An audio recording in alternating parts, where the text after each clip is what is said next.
แค่ความเจ้าสู้สังคมโจมตีว่ามันฆาตกรฆ่าหันศพปาด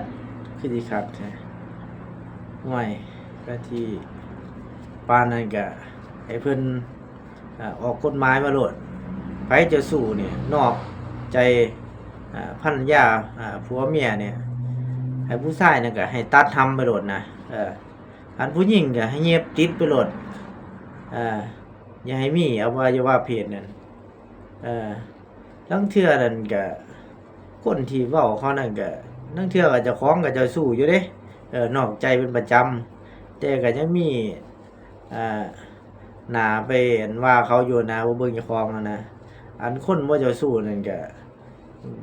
ก็บ่ผิดดอกไปว่าเขาแต่ว่าก็บ่สมควรว่านะให้เอ่อเขาเอิ้นว่าจังได๋ล่ะให้เฮ็ดเจ้าของมันดีที่สุดเฮ็ดดีไปเรื่อยๆว่าซั่นซะอย่าสิไปด่าเขาแฮงเอาเจ้าของให้มันดีไปเรื่อยๆอย่าพลาดก็แล้วกันนะอย่าพลาดนะอันว่าเขาแล้วอย่าพลาดนะจำไว้นะครับอย่าพลาดเด้